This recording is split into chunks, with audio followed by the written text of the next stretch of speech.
18 বছরের একটি মেয়েকে আমি মনে প্রাণে আমার নিজের ছোট বোনের মতো ভালোবাসি। তার ব্যাপারে কোনো সময় আমার মনে কোনো খারাপ চিন্তা ভাবনা আসে নাই। আমি কি বোন হিসাবে তার সাথে কথা বলতে দেখা করতে পারবো? এবার ইসলাম কি বলে? তার সাথে কথা বললে দেখা করলে যদি গুনাহ হয় তার প্রতিকার কি? দেখেন, যাকে আপনি বিবাহ করতে পারবেন, মানে আইনগতভাবে যাকে বিবাহ করতে কোনো অসুবিধা নাই, অর্থাৎ তিনি আপনার রক্ত সম্পর্কীয় কোনো নারী নন, আপনার বোন নন, আপনার মা নন, আপনার ফুফু নন, হ্যাঁ, এরকম কোনো নারী যদি হন, তাহলে সেক্ষেত্রে আপনি তাকে যতই বোনের মতো দেখেন, যতই মায়ের মতো দেখেন, ভদ্র মহিলা মূলত আপনার স্ত্রী হওয়ার মতো। অস্বীকার করার সুযোগ আছে? তাকে বিয়ে করতে চাইলে করা যাবে কি যাবে না? দেখেন, আল্লাহ রাব্বুল আলামিন পরপুরুষকে পরনারীর সাথে পর্দা মেনটেন করতে বলেছেন। কেন? এটাতেই নিরাপত্তা সামাজিক। সারা পৃথিবী যত পদ্ধতি অ্যাপ্লাই করে দেখবে, শতভাগ নিশ্চিত ফেলিওর হবে। বাংলাদেশের একেবারে প্রথম সারির একজন প্রকৌশলী, নাম বললে আপনারা সবাই চিনে যাবেন, টেলিভিশনে সারাদিন দেখেন, আমি নাম বলবো না, ভদ্রলোকের সাথে একটা টেলিভিশন প্রোগ্রাম শেষে আলাপচারিতা হচ্ছে, উনি আমাকে বললেন, হুজুর আপনি কি জানেন আমেরিকার মতো দেশে কয়েক সেকেন্ডের জন্য যদি বিদ্যুৎ চলে যায় আর লিফটে থাকা মেয়েদের অবস্থা তখন কি হয়, কি পরিমাণ হ্যারাসমেন্টের শিকার হয়, আপনি কল্পনাও করতে পারবেন না। আমাদের দেশে মানুষকে আমরা খারাপ বলি, ওদের চাইতে এখনো এই সমস্ত ক্ষেত্রে আমরা যে কত ভালো আছি, সব ক্ষেত্রে না, এই সমস্ত ক্ষেত্রে এটা কল্পনা করা যাবে না। এর জন্য এই ওয়াজ মাহফিলগুলো, মসজিদের মেম্বারগুলোর অবদান অনস্বীকার্য। আমাদের প্রশাসন, আমাদের পুলিশ বাহিনী, আমাদের বিভিন্ন সেক্টর থেকে আইন আদালত, বিচারালয়, বিভিন্ন জায়গা থেকে যে অপরাধ প্রবণতা কমিয়ে আনার জন্য নানামুখী প্রচেষ্টা আছে, এর মধ্যে অনেক বড় অবদান হলো দেশে ওলামা একরামের মানুষকে নীতি এবং আদর্শের উপরে অবিচল করবার জন্য। আমার কাছে শত শত মানুষ এসে নিজের হিস্ট্রি বলে, ভাই আমি এই অন্যায়টা ছেড়ে দিয়েছি শুধুমাত্র আল্লাহর ভয়। আপনারা কয়দিন আগে দেখেছেন না, পত্রিকা বেশ ফলাও করে প্রকাশ হয়েছে, এক ভদ্রলোক অনেক বয়স্ক, উনি রেলের কর্মকর্তা বা কর্মচারী ছিলেন, সারা জীবন অনেক রেলের ভ্রমণ করেছেন ফাঁকি যুগে দিয়ে। আলেমুল আমাদের বক্তব্য শুনে আল্লাহর ভয়ে তিনি একটা পর্যায়ে এসে রেলওয়ে অফিসে এসে তিনি অনেকগুলো টাকা জমা দিয়ে গেছেন, যে আমি এই টাকা, এই পরিমাণ টাকা ফাঁকি দিয়েছি রেলের, আমি সেটা জমা দিয়ে গেছি। বলেন, পৃথিবীর কোন সভ্যতা একটা মানুষের ভিতরে এই অনুশোচনা সৃষ্টি করতে পারবে আল্লাহর বিধান ছাড়া? আর কোনো পদ্ধতি নাই।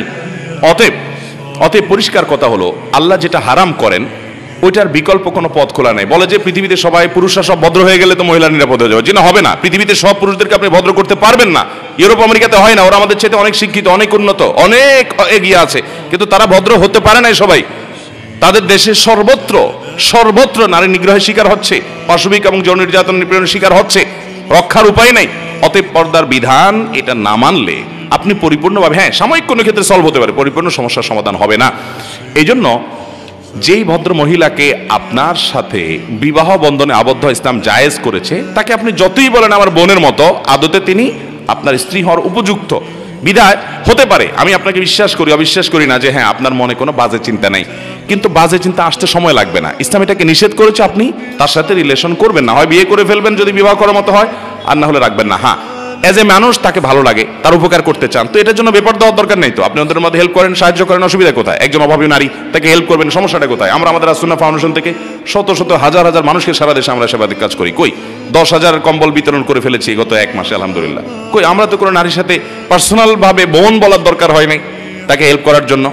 বিধায় কোনো নারীকে যদি আপনি ব্যক্তিগতভাবে হেল্প করতে হয়, বোন বলার দরকার নাই। আমি একটা এক্সাম্পল দেই। ধরুন একটা হাই ভোল্টেজের কারেন্টের লাইন আছে, বিদ্যুতের লাইন, এই মুহূর্তে বিদ্যুৎ নাই, ওখানে হাত দিলে কিছু হবে না যেহেতু বিদ্যুৎ নাই, কিন্তু ভোল্টেজটা এত হাই যে বিদ্যুৎ যদি থাকে আর ওই টাইমে কেউ এখানে স্পর্শ করে, সাথে সাথে কয়লা হয়ে যাবে, ছাই হয়ে যাবে, এইরকম ভয়াবহ। তো এই জায়গায় বিদ্যুৎ নাই, এই জন্য আপনাকে যদি বলি যে বিদ্যুৎ তো নাই, আপনি এখন হাত দেন, সমস্যা কোথায়? আপনি কি দিবেন? আমার কথা বোঝেন নাই?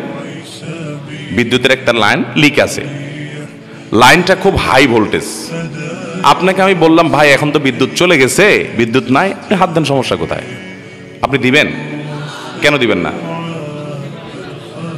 কখন আসবে ঠিক ঠিকানা, যদি আইসা পড়ে তখন অবস্থা কি হবে? ঠিক কিনা বলেন? এই রিস্ক কেউ কখনো নেয় না। যে নারীকে আপনার বোনের মতো মনে হয়, পবিত্র মন, আপনার মনে কোনো বাজে চিন্তা আসছে না, আমি রেসপেক্ট করি, আপনাকে বিশ্বাস করি, কিন্তু কখন যে আপনার মনে আসবে সেটার কোনো ঠিক ঠিকানা। এই জন্য ইসলাম বলেছে আপনাকে আগে থেকে সাবধান হতে হবে, সাবধান হতে হবে, এর কোনো বিকল্প।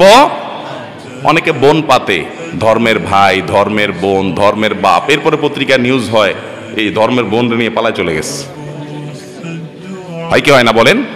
বিধায় এগুলো করা জায়েজ নাই। ইসলাম মানার ভিতরে কল্যাণ আছে, এটা না মানার ভিতরে অকল্যাণ আছে, আমাদের বুঝে আসুক বা না আসুক। আল্লাহ তাআলা আমাদেরকে পরিপূর্ণভাবে ভালো মুসলমান হওয়ার তৌফিক দান করুন।